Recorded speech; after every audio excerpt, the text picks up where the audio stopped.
চিত্রা বিয়ের পর প্রথম প্রথম শ্বশুরবাড়িতে আসে আর তখন থেকেই তার প্রতি ভীষণ পরিমাণে অত্যাচার শুরু হয়ে যায়। আসলে তার শ্বশুরবাড়ির প্রত্যেক সদস্য খুবই বদমাইশ আর তাদের জীবনে একটাই উদ্দেশ্য, বাড়ির বৌমাকে জ্বালাতন করা। বিশেষ করে তার স্বামী পঙ্কজ, শাশুড়ি মা লতা দেবী এবং ননদ সৃজিতা একেবারে হাড়ে হাড়ে বদমাইশ আর তারা সবসময় বৌমাকে অত্যাচার করার পরিকল্পনা করে। বৌমা, এই শ্বশুরবাড়ির মধ্যে তোমার ঘর হলো রান্নাঘর, তাই তুমি রান্নাঘরটা ভালো করে চিনে বুঝে নাও। সারাদিন তোমাকে রান্নাঘরেই থাকতে হবে আর আমাদের জন্য রান্না বান্না করতে হবে, তাই এখন থেকেই তুমি সেই কাজ শুরু করে দাও। এই বলে শাশুড়ি মা নতুন বৌমাকে সবার প্রথমে রান্নাঘরে নিয়ে যায়। মা, বলছি আমি তো সবে আজকে বাপের বাড়ি থেকে এলাম, তাই আজকের দিনটা আমাকে একটু ক্ষমা করুন। আমি কালকে আপনাদেরকে রান্না করে খাওয়াবো। আমি এখন ঘরে গিয়ে একটু বিশ্রাম নিয়ে নিই, তা না হলে আমার শরীর খারাপ করবে। তুমি বাড়ির বৌমা হয়ে তোমার মুখে বিশ্রামের কথা আসলো কি করে? তোমার জিভ একবারও কাঁপলো না? মনে হচ্ছে তোমার জিভ একদম টেনে ছিঁড়ে দিই। অসভ্য মেয়ে একটা, তোমার বাবা মা দেখছি কিছুই শেখায়নি। এই বলে শাশুড়ি মা বৌমার গালে একটা জোরে থাপ্পড় মারি আর নতুন বৌমার ফর্সা গালে 5 আঙুলের দাগ পড়ে যায়। এমন সময় চিত্রা ভীষণই কান্নাকাটি করতে শুরু করে, কিন্তু তবুও তার শাশুড়ি মা তাকে রেহাই দেয় না। সে নতুন বৌমাকে বিভিন্ন রকম রান্নাবান্না করার ফিরিস্তি দিয়ে সেখান থেকে চলে যায়। আর নতুন বৌমা বিয়ের লেহেঙ্গা পর্যন্ত চেঞ্জ করতে পারে না, তার আগেই তাকে রান্নাবান্না শুরু করে দিতে হয়। আমি বাপিকে প্রথম থেকেই বলেছিলাম যে আমার শ্বশুরবাড়ির লোকেদেরকে দেখে মোটেই সুবিধার মনে হচ্ছে না, তাই আমি এই বাড়িতে বিয়ে করতে চাই না। কেন যে আমাকে এই বাড়িতে বিয়ে দিল কি জানি, আমার জীবন একেবারে জ্বলে পড়ে শেষ হয়ে গেল। এভাবেই কাঁদতে কাঁদতে চিত্রা তার শ্বশুরবাড়ির লোকেদের জন্য গরম গরম রুটি এবং তার সঙ্গে চিকেন কষা রান্না করে। আর কিছুক্ষণ পরেই সে শ্বশুরবাড়ির প্রত্যেকের পাতে খাবার পরিবেশন করে, কিন্তু তারা কেউ নতুন বউয়ের জন্য কোনো রকম খাবার বাঁচিয়ে রাখে না। সমস্ত খাবার তারা খেয়ে ফেলে। এমন সময় চিত্রারও খুবই খিদে পায়, তাই চিত্রা বলে, আমার খুব খিদে পেয়েছিল, আপনারা সব রুটি আর মাংস খেয়ে নিলেন, তাহলে আমি খাবো কি? আমার তো খাওয়ার জন্য কোনো খাবারই বেঁচে থাকলো না। তুমি আমাদের সঙ্গে একই খাবার খাবে নাকি? ওইসব ভুলে যাও। ওই দেখো, ডাস্টবিনে আলু, পেঁয়াজ, শসার খোসা পড়ে আছে, তুমি ওইগুলো খেয়ে নাও।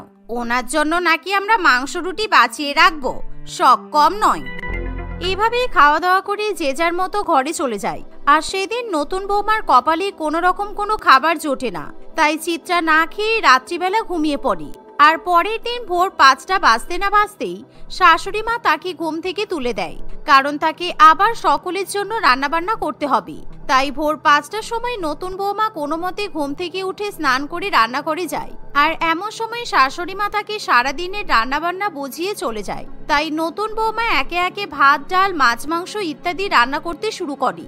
কিন্তু এমন সময় হঠাৎ করে তার ঘুমে একেবারে চোখ জুড়িয়ে আসে। যতক্ষণ কড়াইতে মাংস সিদ্ধ হচ্ছে আমার এক ঘুম হয়ে যাবে, আমি একটু রান্নাঘরের কোনায় বসে ঘুমিয়ে নিই, কারণ আমার একদমই ভালো করে বিশ্রাম হচ্ছে না। আর এখন যদি আমি একটু না ঘুমাই তাহলে সারাদিন আর কাজ করতে পারবো না। এই বলে চিত্রা চুপ করে রান্নাঘরের একটা কোনায় বসে ঘুমিয়ে পড়ে। কিন্তু তার দুর্ভাগ্য এমনই যে এমন সময় হঠাৎই তার শাশুড়ি মা এবং ননদ রান্নাঘরে চলে আসে। আর তারা যখন নতুন বৌমাকে কড়াইতে মাংস চাপানোর পর ঘুমাতে দেখে, তখনই তারা রাগে একেবারে ফেটে পড়ে।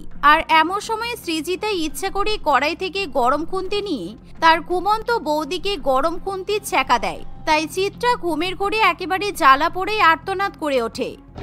ওরে বাবারে, আমার হাত জ্বলে গেল, মা আমাকে বাঁচাও। আমার খুব ভুল হয়ে গেছে, আমি আর কোনোদিনও রান্না করতে করতে ঘুমাবো না, আমার হাত জ্বলে যাচ্ছে। ওরে বাবারে, খুব কষ্ট হচ্ছে আমার। তোমার এত বড় সাহস যে রান্নাঘরে বসে তুমি ঘুমিয়ে পড়লে, আর তুমি একবারও ভাবলে না এই রান্নাতে যদি টিকটিকি কিংবা আরশোলা পড়ে যায় তখন কি হবে? তাহলে তো আমরা এই খাবার খেয়ে মরেই যাব। তার মানে তুমি ইচ্ছা করে আমাদের খাবারে বিষ মিশিয়ে মারতে চাও, তাই না? এই বলে সৃজিতা এবং তার মা দুজনে মিলে চিত্রাকে খুবই মারধর করে, যার ফলে চিত্রা খুবই কান্নাকাটি করতে থাকে। আর যেহেতু চিত্রার হাতে বেশ অনেকটা ছ্যাঁকা লাগে, তাই সে বেচারি যখন হাতে মলম লাগাতে যায় তখন তার শ্বশুরবাড়ির পরিবার তাকে মলম পর্যন্ত লাগাতে দেয় না। কোনো মলম লাগানোর দরকার নেই, আর একদম নাকি কান্না কাঁদবে না। আমি কালকে তোমার হাতের রান্না খেয়ে দেখেছি, তুমি একদম ঝাল কম দাও, তাই এখন বেশি করে কাঁচা লঙ্কা কুচিয়ে নাও, আর সেই কাঁচা লঙ্কা তুমি রান্নাতে দিয়ে বেশি করে ঝাল ঝাল খাবার রান্না করবে। আমার হাত একেই জ্বলে পুড়ে গেছে, তার উপর এখন যদি আমি কাঁচা লঙ্কা ধরি তাহলে তো আমার হাত আরো জ্বালা করবে। চিত্রার কথা কেউ শুনতে চায় না, তাই বাধ্য হয়ে চিত্রাকে সেই জ্বালা পোড়া হাত নিয়েই কাঁচা লঙ্কা কাটতে হয়। ফলে তার হাতের অবস্থা আরো খারাপ হয়ে যায়। এভাবেই খুবই কষ্ট করে চিত্রা রান্না বান্না করে, আর সে যখন চোখে জল নিয়ে সবার পাতে খাবার পরিবেশন করে তার চোখে জল কেউ দেখতে পায় না। ইস, তোমার এই হাত দেখে আমার খুব ঘৃণা লাগছে। তুমি একদম পরিষ্কার আর পরিচ্ছন্ন হয়ে থাকতে পারো না। এরকম বিচ্ছিরি জলাপোড়া হাতে কেউ খেতে দেয় নাকি? আমাদের তো শরীর খারাপ হয়ে যাবে। যাও, হাতে কাপড় জড়িয়ে নাও, কারণ তোমার হাতের দিকে তাকাতে আমাদের ইচ্ছা করছে না, দেখলেই কেমন যেন বমি পাচ্ছে। স্বামী এরকম করে বললে চিত্রার আরো খারাপ লাগে, তাই চিত্রা ঘরে গিয়ে নিজের হাতে একটা রুমাল জড়িয়ে নেয় আর সে আবার বাড়ির কাজ করতে শুরু করে দেয়। আর তার খুব কষ্ট হলেও সে এখন নিজের কষ্টের কথা কাউকে বলতে পারে না। দেখতে দেখতে এভাবেই কিছুদিন কাটে। একদিন, কি হলো বৌদি, তুমি সোফার উপর বসে আছো কেন? আমি কখন থেকে বাইরে দাঁড়িয়ে দাঁড়িয়ে গাড়ির হর্ন বাজাচ্ছি, তুমি শুনতে পাচ্ছ না? নাকি ইচ্ছা করে না শোনার ভান করছো? না, আসলে আমি একটু বাংলা সিরিয়াল দেখছিলাম, তাই হয়তো টিভির জোরে আওয়াজে তোমার গাড়ির হর্ন শুনতে পাইনি। কি হয়েছে বলো? তুমি তো বান্ধবীর বাড়িতে গিয়েছিলে, তা হঠাৎ করে এত তাড়াতাড়ি বাড়ি ফিরে এলে কেন? কিছু হয়েছে নাকি? আমি গিফট নিতে ভুলে গিয়েছিলাম, সেই জন্য তো আবার বাড়ি ফিরে এসেছি, যাতে গিফট নিয়ে যেতে পারি। আর আমার হিল অনেক বড়, পা থেকে হিল খোলার ইচ্ছা ছিল না, তাই জন্য গাড়ির হর্ন বাজাচ্ছিলাম যাতে তুমি গিফট নিয়ে এসে আমাকে দিয়ে আসতে পারো। কিন্তু তুমি তো শুনতেই পেলে না, আর আমাকে সেই আবার হিল জুতা খুলে ঘরে আসতে হলো। সৃজিতা রাগি রাগি চোখে এমন ভাবে কথা বললে চিত্রা ভীষণই ভয় পেয়ে যায়, কারণ এখন তার কপালে দুঃখ আছে। আর এমন সময় সৃজিতা যেহেতু বড় হিল জুতা খুলে ঘরে ঢোকে, আর এমন সময় সৃজিতা তার সেই বড় হিল জুতা তুলেই বৌদিকে মারতে শুরু করে, যার ফলে চিত্রার গায়ে ভীষণই আঘাত লাগে। প্লিজ আমাকে মেরো না, আমার খুব ব্যথা লাগছে। তুমি তোমার হিল জুতা দিয়ে আমাকে আর মেরো না, আমাকে ক্ষমা করে দাও, আমি আর কখনো এরকম ভুল করব না। তোমাকে শিক্ষা দেব বলেই তো তোমাকে মারছি, আর কোনোদিনও আমার কথার অমান্য করলে কিংবা আমার মুখে মুখে তর্ক করলে তোমাকে আমি প্রাণে মেরে ফেলে দেব। এভাবে সৃজিতা তার বৌদির উপর অত্যাচার করে। আর এমন দৃশ্য যখন লতা দেবী দেখতে পায় তখন সেও খুবই আনন্দ পায়। এভাবেই দেখতে দেখতে আরো কিছুদিন কাটে, আর প্রত্যেকদিন চিত্রার জীবন যেন আরো বেশি করে দুর্বিষহ হয়ে ওঠে। আর সে কিছুতেই শ্বশুরবাড়ির অত্যাচার সহ্য করতে পারে না। আর একদিন পঙ্কজ তাড়াতাড়ি করে অফিস থেকে বাড়ি ফিরে এসেছে এমন সময়, তুমি আজকে লাঞ্চে আমাকে পোড়া ভাত পোড়া তরকারি দিয়েছো কেন? ওইরকম পোড়া খাবার দুপুরে খাওয়া যায় নাকি? আমার সব বন্ধুরা আমার উপর হাসাহাসি করছিল। তোমাকে অনেকদিন ধরেই তো বলছি যে আমাকে একটা নতুন কড়াই কিনে দিতে, কারণ কড়াইটা একেবারে পাতলা হয়ে গেছে। তাই এই কড়াইতে যাই রান্না করি না কেন সবকিছু পুড়ে যাচ্ছে। আজকেই তাই খাবারটা একটু পুড়ে যেতে পারে। চিত্রার কোনো কথাই পঙ্কজ শুনতে চায় না, আর সে তখনই তার কোমরের বেল্ট খুলে চিত্রাকে মারধর করতে শুরু করে, যার ফলে চিত্রার সারা গায়ে বেল্টের মোটা মোটা দাগ হয়ে যায়। আর এভাবেই প্রত্যেকদিন অত্যাচার সহ্য করতে করতে চিত্রার শরীর খুবই খারাপ করে। বেকার এরকম শরীর খারাপের নাটক করে বিছানায় শুয়ে থেকো না, কারণ আমি এসব সহ্য করতে পারছি না। বাড়ির বউ হয়ে আবার শরীর খারাপ কি গো? আমাদের সংসারের জন্য কাজকর্ম করা তোমার ধর্ম, আর তুমি যদি ভুল কাজ করো তোমাকে শাসন করাটাও আমাদের ধর্ম। তাই খাট থেকে উঠে পড়ো আর যাও আমার সব জামা কাপড়গুলো ধুয়ে দাও। এই শুনে চিত্রা তার অসুস্থ শরীর নিয়েই খাট থেকে উঠে পড়ে আর জামা কাপড় বালতিতে ভরে বাথরুমে ধুতে যায়। আর যখন তার জামা কাপড় ধোয়া হয়ে যায়, সে যখন সেই জামা কাপড় নিয়ে ছাদে মেলতে যাবে, এমন সময় সেখানে তার শাশুড়ি মা এবং ননদ চলে আসে। আর তারা প্রত্যেকটা ধোয়া জামা কাপড় চেক করতে থাকে। আমি তোমাকে কেন এখানে আসার কথা বলছিলাম এখন বুঝলে মা? এই দেখো, তুমি আমাকে কদিন আগে এই যে দামি জামাটা গিফট করেছিলে, সেই জামাটাতে ভালো করে সার্ফ লাগিয়ে রেখে দিয়েছে। এই হলো বৌদির জামা কাপড় ধোয়ার নমুনা। এখন এই জামা কাপড় যদি ছাদে মেলে তাহলে তো এমনিতেই এই জামা কাপড়গুলো নষ্ট হয়ে যাবে। তুমি কি সব বলছো? আমি তো কোথাও সার্ফ দেখতে পাচ্ছি না, তোমার হয়তো কোথাও ভুল হচ্ছে। আমি প্রত্যেকটা জামা কাপড় ভালো করে জল দিয়ে ধুয়ে দিয়েছি, সার্ফ লেগে থাকতেই পারে না। তার মানে তুমি কি বলতে চাইছো আমি অন্ধ? আর না হলে আমি মিথ্যা কথা বলছি? তোমাকে এখনই মজা দেখাতে হবে। এই বলে আবার শাশুড়ি মা এবং ননদ দুজনে মিলে চিত্রার চোখে সার্ফ ঢুকিয়ে দেয়। আর যার ফলে চিত্রা চোখে হাত চাপা দিয়ে জ্বালা যন্ত্রণায় ছটফট করতে থাকে। এমনকি সে চোখে কিছু দেখতেই পায় না। আর এরকম চোখের মধ্যে সার্ফ দিয়ে দেওয়ার ফলে চিত্রা অন্ধ হয়ে যায়। আমি কিছুই দেখতে পাচ্ছি না, আমার চোখ ভীষণ ব্যথা করছে, আমার চোখ খুব জ্বালা করছে, আমি মনে হয় আর জীবনেও চোখে দেখতে পারবো না। চিত্রার কথা শুনে তার বাড়ির লোকেরা খুবই ভয় পেয়ে যায় আর তারা নিজেকে বাঁচানোর জন্য সঙ্গে সঙ্গে বাড়িতে ডাক্তার ডেকে নিয়ে আসে। কিন্তু ডাক্তারবাবু এসে যখন চিত্রার চোখের পরীক্ষা করে তখন সে বলে যে সত্যি চিত্রার চোখ খারাপ হয়ে গেছে। দেখুন, এখানে তো আমার কিছু করার নেই। আসলে ওনার চোখে এমন কিছু বিষাক্ত পদার্থ ঢুকে গেছে যে উনি আর এখন চোখে দেখতে পাবেন না। পরে যদি কোনো বড় অপারেশন করানো যায় তাহলে আমরা চোখে দেখার কথা ভেবে দেখতে পারি। এই কথা শুনে চিত্রা মোটেই সহ্য করতে পারে না।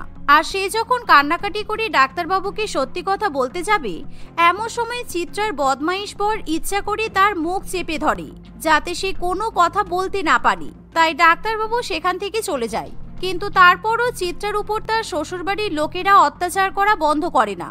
অন্ধ অবস্থাতেই চিত্রাকে দিয়ে তারা সংসারের সমস্ত কাজকর্ম করায়। আর চিত্রা হোঁচট খেতে খেতে সব কাজকর্ম করে। কখনো সে কাজ করতে করতে মাটিতে পড়ে যায়, আবার কখনো সে কাজ করতে করতে রান্নাঘরে ধাক্কা খেয়ে পড়ে যায়। এভাবেই তার হাতে পায়ে সব জায়গায় কেটে একেবারে রক্ত বেরোতে থাকে। আমি আর এই অত্যাচার সহ্য করতে পারছি না। হে ঈশ্বর, তুমি দয়া করে আমাকে উপরে তুলে নাও, কারণ আমি আর বাঁচতে চাই না। সেদিন তুমি ডাক্তারবাবুর সামনে সব সত্যি কথা বলতে চাইছিলে, তাই না? একদম সারাশি দিয়ে তোমার জিভ টেনে ছিঁড়ে দেব। যাও, ছাদে গিয়ে আচারগুলো নিয়ে এসো। আমি ছাদে আচার রেখে এসেছিলাম। লতা দেবীর কথা শুনে চিত্রা কোনো মতে পা মেপে মেপে ছাদে যায়। আর আচারের বয়েম তুলে নিয়ে আসার সময় সে বুঝতে পারে না যে কতগুলো সিঁড়ি আছে। ফলে সে ভুল করে পা পিছলে সিঁড়ি থেকে নিচে পড়ে যায় আর তার মাথা ফেটে একেবারে রক্ত বেরোতে শুরু করে। চিত্রার এরকম অবস্থা দেখে তার শাশুড়ি মা খুবই ভয় পেয়ে যায়। তাই তখনই সবাই মিলে চিত্রাকে পার্শ্ববর্তী নার্সিংহোমে নিয়ে যায়। আর যখন সেই একই ডাক্তারবাবু চিত্রার চিকিৎসা করে তখন সেই ডাক্তারবাবুর কেমন যেন সন্দেহ হয়। চিত্রার শ্বশুরবাড়ির পরিবার খুবই ভয় পেয়ে যায় আর কিছুক্ষণের মধ্যেই সেখানে পুলিশ চলে আসে।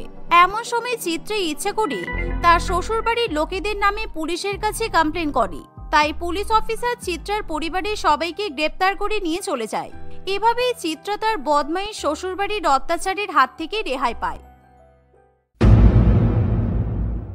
ঠান্ডার মধ্যে সকালবেলা উঠে কাঠের উনুনে রান্না করতে লতার খুবই কষ্ট হয়, কিন্তু তার কাছে আর কোনো উপায় নেই। তাই প্রত্যেকদিন এই হাড় হিম করা ঠান্ডায় সে সকালবেলা ঘুম থেকে উঠে প্রথমে জঙ্গলে যায়। সেখান থেকে কাঠ সংগ্রহ করে নিয়ে এসে বাগানে বসে কাঠ জ্বালিয়ে উনুনে রান্না করে। তাদের গ্রামের প্রায় প্রত্যেক গরিব ঘরের মহিলাদের একই গল্প। এই ঠান্ডায় তাদের কপালে পাকাপোক্ত রান্নাঘর আর জুটছে না। এমনকি তাদের গ্রামে অনেক বাড়িতে শৌচালয় পর্যন্ত নেই। প্রত্যেক বছরের মতো এবছরেও চিন্টু লতার কুড়ে ঘরে সরকারের পক্ষ থেকে লোক নিয়ে আসে। লতাদি, তোমায় আর চিন্তা করতে হবে না।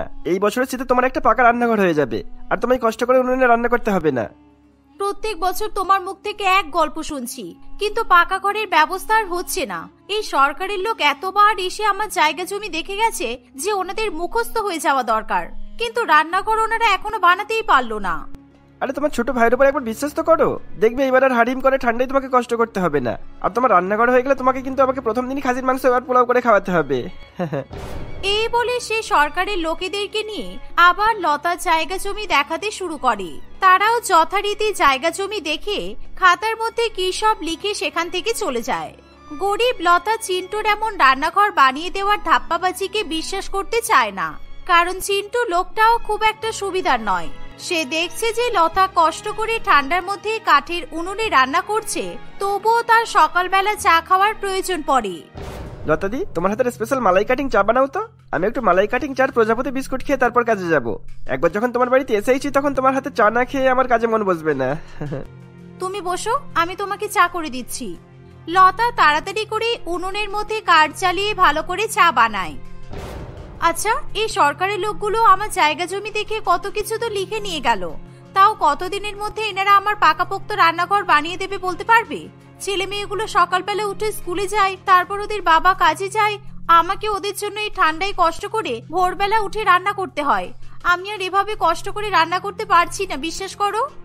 আরে লতাদি, তুমি চিন্তা করছো কেন? ওরা যখন সবকিছু লিখে নিয়ে গেছে তখন ঠিকই পরের মাসের মধ্যে তোমাকে রান্নাঘর বানিয়ে দেবে। আর ওরা শুধু তোমার রান্নাঘর বানাবে না, ওরা এই গ্রামের অনেক গরিব মানুষেরই পাকাপোক্ত রান্নাঘর, কারোর পাকাপোক্ত শৌচালয় সবই বানিয়ে দেবে। তুমি শুধু শুধু এত চাপ নিও না। এই বলে চিন্টু চা খেয়ে সেখান থেকে চলে যায়। এইভাবেই দেখতে দেখতে প্রায় বেশ কিছুদিন কাটে, কিন্তু সরকারের পক্ষ থেকে আর রান্নাঘর বানিয়ে দেওয়ার কোনো পদক্ষেপ লতা লক্ষ্য করতে পারে না। সে চিন্টুকে প্রায় দিন গিয়ে রান্নাঘরের কথা জিজ্ঞাসা করলে চিন্টু আজ নয় কাল নয় পরশু বলে বলে কথা ঘুরিয়ে দেয়। আর কিছু কিছু দিন এমনও হয় যে চিন্টু অফিসে উপস্থিত থাকা সত্ত্বেও লতার সঙ্গে দেখা পর্যন্ত করতে চায় না। আমি জানতাম প্রত্যেক বছরের মতো এবছরও চিন্টু আমাকে ধাপ্পা দেবে। আমার কপালে আর পাকাপোক্ত রান্নাঘর জুটবে না। সারা জীবন এভাবে ঠান্ডার মধ্যে কাঠের উনুন জ্বালিয়ে ছেলে মেয়ে আর স্বামীর মুখে খাবার তুলে দিতে হবে। এভাবেই দেখতে দেখতে প্রায় আরো কিছুদিন কাটে। প্রত্যেকদিন শীতের সকালবেলা ঘুম থেকে উঠে লতা পাশের পুকুরে গিয়ে চোখ মুখ হাত পা ধুয়ে নেয় এবং জঙ্গলের উদ্দেশ্যে রওনা দেয়। গভীর জঙ্গল থেকে সে কোনো মতে কাঠ তুলে নিয়ে আসে, আর তার ছেলে মেয়ে এবং স্বামী ঘুম থেকে ওঠার আগে সে কাঠের উনুন জ্বালিয়ে তাদেরকে সিদ্ধ ভাত কিংবা কখনো মাছের ঝোল ভাত রান্না করে দেয়। একদিন লতার ছেলে বাবু তাড়াতাড়ি স্কুল থেকে চলে আসে। ও মা, আমি জানতাম তুমি ভুলে যাবে যে আজকে আমার জন্মদিন। স্কুলের সবাই আমাকে জন্মদিনের শুভেচ্ছা জানিয়েছে, কিন্তু আমার মা এখনো পর্যন্ত আমাকে জন্মদিনের শুভেচ্ছা জানায়নি। আর প্রত্যেক দিনের মতো আজকে সকালেও আমাকে সিদ্ধ ভাত খেতে হয়েছে। এ বাবা, আমি তো একেবারে ভুলে গেছি রে বাবু। সারাদিন এত কাজের মধ্যে ব্যস্ত থাকি যে নিজের ছেলে মেয়ের জন্মদিন পর্যন্ত মনে রাখতে পারি না। আচ্ছা, আজকে জন্মদিনের দিন তোর কি চাই বলতো? যদি আমার সাধ্যমতো হয় তাহলে আমি নিশ্চয়ই তোকে উপহার নিয়ে এসে দেব। মা, আমার কোনো উপহার চাই না, কিন্তু আমি আমার বন্ধুগুলোর জন্মদিনে তাদের বাড়িতে গিয়ে তো পাত পেরে খেয়ে আসি। আমি শুধু তাদেরকেই আজকে সন্ধ্যাবেলা আমাদের বাড়িতে খেতে আসার জন্য নেমন্তন্ন করেছি। তুমি ওদের সবার জন্য একটু ফ্রাইড রাইস আর চিলি চিকেন রান্না করে দেবে, ঠিক আছে? লতা তার ছেলের কথা শুনে চিন্তিত হয়ে পড়ে, কিন্তু আজকে তার ছেলের জন্মদিন, তাই সে ছেলেকে কিছু বলতেও পারে না। ঠান্ডার মধ্যে বাইরে বেরিয়ে কাঠের উনুনে ফ্রাইড রাইস চিলি চিকেন রান্না করা একেবারেই অসম্ভব ব্যাপার ছিল। শুধুমাত্র ফ্রাইড রাইস চিলি চিকেন নয়, লতার কাছে শীতের মধ্যে কাঠের উনুনে রান্না করা যেন যুদ্ধে জয় করার সমান ছিল। তুই তো জানিস বাবু, আমি কত কষ্ট করে রান্না করি। আমি যদি ফ্রাইড রাইস চিলি চিকেনের বদলে শুধুমাত্র ডাল আর ভাত রান্না করে দিই, তাহলে দেখবি তোর বন্ধুরা বেশি ভালো করে খাবে। তুমি আমার জন্মদিনের দিন আমার বন্ধুদের ডাল আর ভাত খাওয়াবে? থাক, কোনো দরকার নেই। আমি আমার বন্ধুদের বাড়িতে আসতে বারণ করে দিচ্ছি, কারণ ওদের বাড়িতে ডেকে অপমান করার কোনো মানে হয় না। ছেলের মুখে এমন কথা শুনে লতা ভীষণ পরিমাণে মুশকিলে পড়ে। এর ফলে লতা তার স্বামীকে গিয়ে ছেলের আবদারের কথা জানায়। লতার স্বামীরও আর কিছু করার থাকে না। সে বাজারে গিয়ে ধারবাকি করে হলেও মুরগির মাংস এবং ফ্রাইড রাইস রান্না করার চাল কিনে নিয়ে আসে। লতা তাড়াতাড়ি করে রান্না করতে গিয়ে দেখে যে সব কাঠ ফুরিয়ে গেছে। এর ফলে সে আবার কাঠ কুড়ানোর জন্য জঙ্গলে চলে যায়। সে জঙ্গল থেকে ঠান্ডার মধ্যে কাঠ কুড়িয়ে নিয়ে এসে উনুন জ্বালিয়ে তার ছেলের জন্য ফ্রাইড রাইস এবং চিলি চিকেন রান্না করে। লতা এত ভালো রান্না করেছে দেখে বাবু ভীষণ পরিমাণে খুশি হয়। বাবুর বন্ধুরা একে একে এসে উপস্থিত হয়ে সকলে মিলে বাবুর জন্মদিন উদযাপন করে এবং ফ্রাইড রাইস চিলি চিকেন খেয়ে বাড়ি চলে যায়। ধন্যবাদ মা, আজকে তোমার জন্য আমার বন্ধুরা ভীষণ পরিমাণে খুশি হয়েছে, আর আমিও অনেক খুশি হয়েছি। তোমার হাতে রান্না করা ফ্রাইড রাইস আর চিলি চিকেন সত্যি খুব দারুণ খেতে হয়েছিল। নিজের ছেলের মুখে রান্নার প্রশংসা শুনে লতা ভীষণ খুশি হয়, কিন্তু ঠান্ডার মধ্যে এরকম সন্ধ্যাবেলা বসে রান্না করার কারণে পরের দিন সকালবেলা লতা আর ঘুম থেকে উঠতে পারে না। তার ভীষণ পরিমাণে সর্দি এবং কাশি হয়। এর ফলে লতা একটু চিন্তায় পড়ে, কারণ সকালবেলা সে যদি ঘুম থেকে উঠে জঙ্গলে গিয়ে কাঠ কুড়িয়ে না নিয়ে আসে, তাহলে সে আর তার পরিবারের মুখে অন্ন জোটাতে পারবে না। এমন সময় লতার মেয়ে ফুলটুসি লতার কাছে এসে বলে, মা, তুমি ঘুম থেকে উঠছো না কেন? তোমাকে আমি বলেছিলাম না যে আজকে আমার মাধ্যমিক পরীক্ষা আছে, তাই আমি তাড়াতাড়ি সিদ্ধ ভাত খেয়ে স্কুলে চলে যাব? কিন্তু তুমি এখনো তো ঘুম থেকেই ওঠোনি, তাহলে আমাকে কে রান্না করে দেবে বলো? আজকে আমার শরীরটা ভীষণ খারাপ লাগছে রে মা, তাই আমি আর জঙ্গলে যেতে পারছি না। ফুলটুসি, তুই যদি জঙ্গল থেকে আমাকে একটু কাঠ কুড়িয়ে এনে দিস, তাহলে আমি তাড়াতাড়ি করে রান্না করে দিতে পারবো। ঠিক আছে মা, তুমি আরাম করো, আমি এক্ষুনি তোমাকে কাঠ কুড়িয়ে নিয়ে এসে দিচ্ছি। এই বলে ফুলটুসি তাড়াতাড়ি করে জঙ্গলে চলে যায়। কিন্তু ঠান্ডার মধ্যে ভোরবেলা মেয়েকে জঙ্গলে পাঠিয়ে লতা ভীষণ পরিমাণে দুশ্চিন্তায় থাকে। প্রায় বেশ কিছুক্ষণ সময় অতিবাহিত হয়ে ভোর পেরিয়ে সকাল হয়ে যায়, কিন্তু ফুলটুসি কিছুতেই জঙ্গল থেকে ফিরে আসে না। মেয়েটা সেই কখন জঙ্গলে গেছে, এখনো তো ফিরে আসলো না। এবার আমার ভীষণ ভয় করছে। ভোরবেলা ঠান্ডার মধ্যে চারিদিকে কুয়াশায় ঢাকা, ওই সময় আমি ওকে ঘন জঙ্গলে পাঠিয়ে দিলাম। যদি ওর কিছু হয়ে যায় তাহলে আমি কি করব? ঠিক এমন সময় লতার প্রতিবেশী রানী ভীত সন্ত্রস্ত হয়ে লতার কাছে দৌড়ে আসে। এই লতা, তুই এখনো বাড়ির দালানে বসে আরাম করছিস, আর ওদিকে জঙ্গলের মধ্যে তোর মেয়ে সাপের কামড় খেয়ে অজ্ঞান হয়ে পড়ে আছে।